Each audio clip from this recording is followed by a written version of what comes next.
এবং মৌলিক অধিকারগুলো নিয়ে যারা সমস্যা আছে তাদেরকে এই সেবাগুলো পৌঁছে দেওয়া হয়।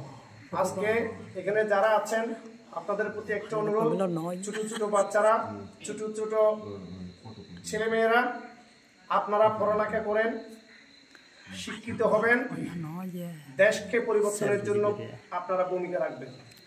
আজকে এখানে আমরা যেটা দেখতে পাচ্ছি, বান্দরবনের ছেলেমেয়েরা খুব কর্মঠ এবং তারা খুব পরিশ্রমী, পড়ালেখায় উদ্যমী, খেলাধুলায় উদ্যমী এবং কর্মক্ষেত্র খুবই উদ্যমী।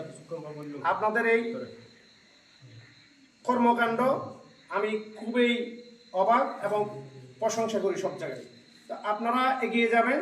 বান্দরবনের যে ছাত্রছাত্রী আছে কেউ যেন ঝরে না পড়ে, সবাই পড়ালেখা করবেন, কারণ আমরা সবাই মিলে আমাদের বাংলাদেশ। দেশকে ভালোবাসবেন, দেশের মানুষকে ভালোবাসবেন, দেশপ্রেম নিজের মধ্যে তৈরি করবেন।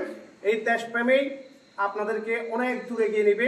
এই দেশটাকে একটি সুখী, সমৃদ্ধ, সমৃদ্ধিময়, উন্নত বাংলাদেশ করার জন্য আপনারাই অবদান রাখবেন।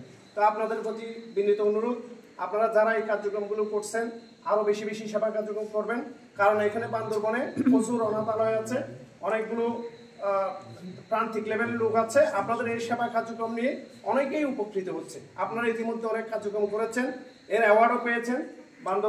Bandarban club, Sangu club, Nilachal club, এই তিনটা ক্লাব বাংলাদেশে 150টি ক্লাবের মধ্যে প্রথম সারির ক্লাব হিসেবে কার্যক্রম পরিচালনা করছে।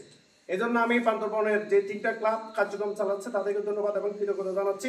আমার জেলা দিনের পক্ষ থেকে অভিনন্দন এবং শুভেচ্ছা জানাচ্ছি। আশা করি অতীতের মতো আগামীতেও বান্দরবন সাঙ্গু নীলাচল সুন্দরভাবে কার্যক্রম চালিয়ে যাবে।